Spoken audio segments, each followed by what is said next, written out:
Fourth estate Tamil நேயர்களுக்கு அருள்மொழிவர்மனின் அன்பார்ந்த வணக்கங்கள். இது உங்கள் ஃபோர்த் எஸ்டேட் தமிழ் வழங்கும் தலையங்கம் நிகழ்ச்சி.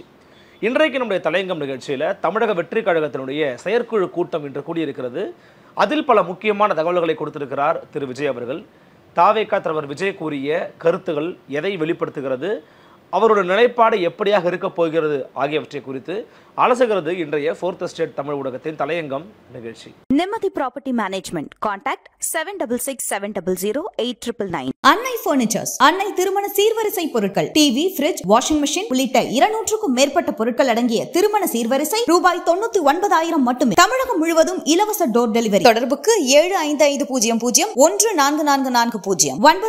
9345044044. நிம்மதி ப்ராப்பர்ட்டி மேனேஜ்மெண்ட். கான்டாக்ட் 7667008999. தாவேகா தலைவர் திரு விஜய் அவர்கள் பார்த்தீங்கன்னா பல முக்கியமான விஷயங்களை இன்னைக்கு பேசியிருக்கிறாரு. குறிப்பாக அந்த கட்சியினுடைய தீர்மானங்களாக 2 விஷயத்தை அறிவிச்சிருக்கிறாரு. அதில் ஒன்று தான் ரொம்ப முக்கியமானது. கொள்கை எதிரி பாஜக, அரசியல் எதிரி திமுக, இந்த கட்சிகளோட எப்போதும் தாவேகா நேரடியாகவோ அல்லது மறைமுகமாகவோ கூட்டணி வைக்காது அப்படிங்கிற ஒரு அறிவிப்பை கொடுத்துருக்கிறாரு. இந்த அறிவிப்பையே ரொம்ப முக்கியமானதை நம்ம பார்க்குறோம் அப்படின்னா, தாவேகா அதிமுகவோட சேர்ந்துச்சு அப்படின்னா உண்மையிலேயே திமுகவோட கூட்டணிக்கு அது மிகப்பெரிய கடினமானதாக மாறும் அப்படின்னு பலரும் சொன்னாங்க. அதுவும் குறிப்பாக நேற்று கூட நான் ஒரு வீடியோ ஒன்று போட்டிருந்தேன். அதில் கடந்த சில நாட்களுக்கு முன்பாக டைம்ஸ் ஆஃப் இந்தியா ஊடகத்துக்கு அளித்த பேட்டியில் சிபிஎம் கட்சியினுடைய மாநில செயலாளர் தொடர் சண்முகம் அளித்த பேட்டியில் குறிப்பிட்டிருந்தாங்க, ஒருவேளை விஜயினுடைய வருகை அப்படிங்கிறது அதிமுகவோட போய் ஜாயின் ஆச்சு அப்படின்னா அது ஒரு மிகப்பெரிய டஃப்பாக இருக்கும் அப்படின்னு சொல்லி பேசியிருந்தார். அப்போ இந்த மாதிரி பல பேர் பல கருத்தை சொல்லிகிட்டு இருந்தாங்க. அதிமுகவோடு விஜய் கூட்டணி சேர்ந்தார் அப்படின்னா அது ஒரு பெரிய டஃப் சுச்சுவேஷனை உருவாக்கும் அப்படின்னு. ஆனால் இன்றைக்கு அதற்கான வாய்ப்புகள் துளியும் இல்லை அப்படின்னு மீண்டும் பேசியிருக்கிறார் திரு விஜய். ஏன்னா வெளியில் என்ன மாதிரியான பேச்சு ஓடிக்கிட்டு இருந்துச்சு அப்படின்னா, சண்முகம் மட்டுமல்ல பலரும் பார்த்தீங்கன்னா அதிமுக தலைமையிலான இந்த கூட்டணியில் போய் விஜய் ஜாயின் பண்ணாருன்னா அது பெரிய ஒரு டஃப் ஃபைட்டாக இருக்குன்றான் சொல்லியிருந்தாங்க. ஏன் அதில் விஜய் போக மாட்டார்னு மற்றவங்க சொன்னாங்க அல்லது விஜய் கட்சிக்காரங்களே சொன்னாங்கன்னு பார்த்தோம் அப்படின்னா, அந்த கூட்டணியில் பாஜக இருக்கிறாங்க.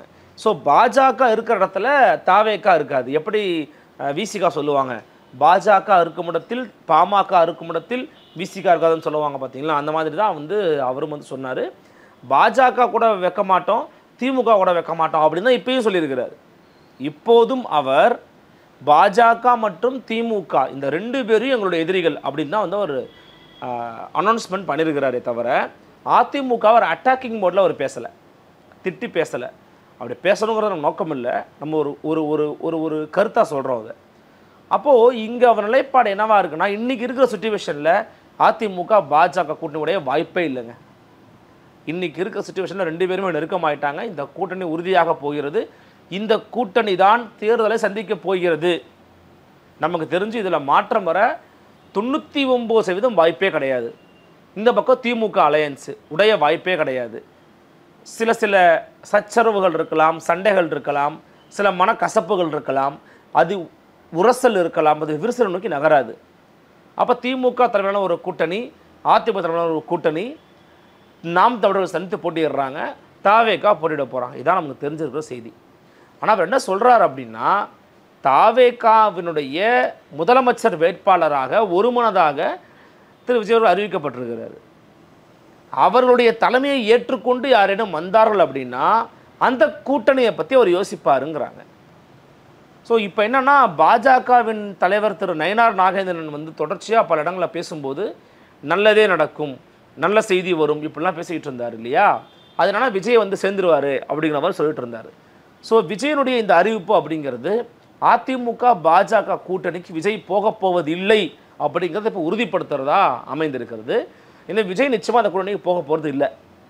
இரண்டாவது, திமுக அலையன்ஸுக்கு உள்ளே இருக்கிறவங்களுக்கும் அதிமுக அலையன்ஸுக்கு போகலாமா வேணாமான்னு இருக்கிறவங்களுக்கும் விஜய் தன்னை ஒரு வாய்ப்பாக கவனிக்க கூறுகிறாரா அப்படிங்கிற ஒரு கேள்வியை நாம் முன்வைக்கலாம். ஏன்னா என் தலைமையில் கூட்டணி அமைக்க நான் விரும்புகிறேன், நான் தயாராக தான் இருக்கிறேன் அப்படிங்கிறாரு. அப்படின்னா அப்போது விஜய் அவர்கள் தலைமையை ஏற்றுக்கொள்ளக்கூடிய யாரும் இருந்தாங்க அப்படின்னா திமுக கூட்டணியில் யாராவது இருக்கிறாங்களா? அதிமுகவோட வரலான்னு வெயிட் பண்ணிகிட்டு இருக்காங்களா? ஏன்னா இப்போதைக்கு அதிமுக அவரை முதலமைச்சர் வேட்பாளராக ஏற்றுக்கொண்டு நடைபெற தயார் கிடையாது. அப்படி பண்ணவும் முடியாது, அதுக்கு வாய்ப்பே கிடையாது.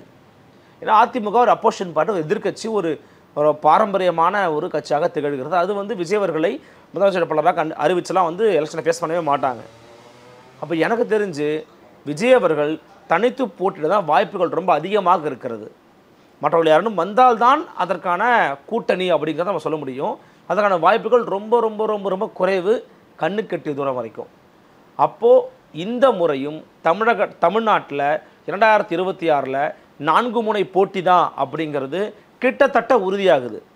திமுக, அதிமுக, நாம் தமிழர் கட்சி, தமிழக வெற்றி கழகம், இந்த 4 முனை போட்டி தான் இந்த முறையும் போட்டி போட போகிறாங்க அப்படிங்கிறது தெளிவாக தெரிகிறது. இப்போ என்ன ஆக போகுது அப்படிங்கிறத இதுக்கப்புறம் களம் சூடு பிடிக்க போகுது அப்படிங்கிறது ரொம்ப நமக்கு வெளிப்படையாகவே தெரியுது. இதில் குறிப்பாக இன்னொரு விஷயம் சொல்லியிருந்தார், பரந்தூர் விமான நிலையம். இந்த பரந்தூரில் விமான நிலையம் அமைக்கக்கூடாது அப்படின்னு தொடர்ச்சியாக போராடிக்கிட்டு இருக்கிறாங்க விவசாய பெருங்குடி மக்கள். அந்த மக்களுக்கு ஆதரவாக மீண்டும் தனது குரலை அழுத்தமாக பதிவு செய்திருக்கிறார் திரு விஜய். அதன் மூலமாக விவசாயிகளின் பக்கம் நான் நிற்கிறேன், உழவர்களுடைய கோரிக்கையை நான் வந்து ஏற்கிறேன், அவர்களுடைய டிமாண்டை நீங்கள் ஏற்றுக்கலை அப்படின்னா விவசாய பெருங்குடி மக்களோடு சேர்ந்து நான் சட்டமன்றத்தினுடைய தலைமைச் செயலகத்தையே வந்து நான் வந்து முற்றுகையிடுவேன், அவங்களை அங்கே வந்து நான் மீட் பண்ணுவேன் அப்படின்னு சொல்லி சொல்கிறார் திரு விஜய். எனவே இந்த அளவிற்கு அந்த மக்களோட நான் நிற்கிறேன், நான் அவங்களோட தான் நிற்பேன், அவங்க சொல்கிற கோரிக்கை ஏற்றுக்குவாங்க, we are not against the developments, அந்த பகுதியில் தான் வேணான்னு சொல்கிறோம் அப்படின்னு ரொம்ப கிளியர் கட்டாக தெளிந்த நீரோடைய போல தன்னுடைய ஸ்டாண்டை வந்து கிளாரிஃபை பண்ணியிருக்கிறாரு திரு விஜய். இப்போ இதன் பிறகு இந்த பால் வந்து திமுக கிட்ட தான் இருக்குது, அரசாங்கத்துக்கிட்ட தான் இருக்குது. ஏன்னா அவரே சொல்லியிருக்கிறார், அதில் வந்து மத்திய அமைச்சரே வந்து பார்த்திங்கன்னா இது கவர்மெண்ட் தமிழ்நாடு அரசு தேர்வு பண்ணிடுங்க அப்படிங்கிறத சொல்லிட்டாங்க. திரு சுந்தர்ராஜனாக இருக்கட்டும், திரு பிரபாகரனாக இருக்கட்டும், திரு வெட்டுச்செல்வனாக இருக்கட்டும், இன்னும் பூவுலகின் நண்பர்கள் தோழர்கள் பல பேர் சொல்லிட்டாங்க இதனுடைய எப்படி பாதிப்பு ஏற்படும், இது ஏன் இங்கே வேண்டாம், இதனால் என்ன மாதிரியான சூழல்கள் உருவாகும், சூழ்நிலை கேடு எப்படி உருவாகும் அப்படின்னு பல முறை எடுத்து பேசியாச்சு. ஆனாலும் இப்போது வரைக்கும் அரசாங்கம் ரொம்ப உறுதியாக இருக்கிறாங்க. இப்போ அண்மையில் எவ்வளவு காம்பன்சேஷன் கொடுக்கலாங்கிறதுக்கான அறிவிப்பு வெளியிட்டாச்சு. 2.5 கோடி வரைக்கும் கொடுக்குறாங்க ஒரு ஏக்கருக்குன்னு வெளியிட்டாச்சு அறிவிப்பு. அப்போ எதை நோக்கி போக போகிறது அப்படிங்கிறதையும் நம்ம வந்து பொறுத்திருந்து பார்க்க வேண்டியதாக இருக்கிறது. அதே போல தான் திரு விஜய் அவர்கள் மேல்மா விவசாயிகளுக்காக குரல் கொடுக்கணும்னு நான் வேண்டி விரும்பி கேட்டுக்கிறேன். மேல்மாவில் விவசாய பெருங்குடி மக்கள் சிப்காட்டை எதிர்த்து தொடர்ச்சியாக போராடிக்கிட்டு இருக்கிறாங்க. அவர்களுக்காகவும் திரு விஜய் அவர்கள் குரல் கொடுக்க வேண்டும். விஜய் அண்மையில் இந்த மரணமடைந்த சிவகங்கை கஸ்டடியல் டெத்தால் டார்ச்சரால் மரணமடைந்த தம்பி அஜித்குமார் வீட்டுக்கு வந்து நேரடியாக போயிட்டு வந்தார். அப்போதே விஜயின் மீது கவனம் திரும்பியது. ஏன் அப்படின்னா எதிர்க்கட்சிகளில் போய் பேசுகிறாலும் போய் பார்த்தாலுமே நேரடியாக உடனே விசிட் பண்ணி விஜய் அவர்கள் போய் பார்த்துட்டு வந்தது அப்படிங்கிறது அனைவரின் புருவங்களையும் உயர்த்திய ஒரு விவகாரம் தான். அது மட்டும் இல்லாமல் அந்த அஜித்குமாரோட சகோதரர் வந்து அவர்கிட்ட பேட்டி எடுக்கும்போது நான் தாவேக்கால தாங்க இருக்கேன், நான் தாவேக்கா உறுப்பினர் தாங்க அப்படின்னு சொல்கிறாரு. எங்கள் அண்ணன் வந்தது எங்களுக்கு பெரிய விஷயம் அப்படின்னு அவர் ரொம்ப நெகிழ்ந்து போய் பேசினார். அப்போது விஜயினுடைய இந்த கள அரசியல் மூவ் அப்படிங்கிறது இப்போது துவங்க ஆரம்பிச்சிருக்காருன்னு பார்க்கலாம். நல்லா யோசிச்சு பாருங்கள், தமிழ்நாடு தேர்தல்களும் சூடுபிடிக்க ஆரம்பிச்சதுக்கு ஒரு நல்ல அறிகுறி இதுதான். என்னென்னா 2026 தேர்தலை ஒட்டி ஓரணியில் தமிழ்நாடு அப்படின்னு திமுக ஆரம்பிக்குது.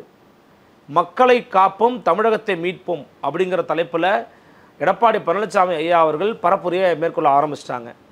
இன்னொரு பக்கம் இப்போ விஜய் அவர்கள் தமிழ்நாடு முழுக்க இருக்கக்கூடிய ஊராட்சிகள் எண்ணிக்கை அடிப்படையாக வச்சு கிட்டத்தட்ட 12,000 பொதுக்கூட்டம் அளவில் ஊராட்சி அளவில் பொதுக்கூட்டம் போடுறதாகவும், தமிழ்நாடு முழுக்க மண்டலங்கள் அளவில் 9 கொள்கை விளக்க பொதுக்கூட்டங்கள் போட போகிறதாகவும் அறிவிப்புகள் வெளியாகி இருக்கிறது.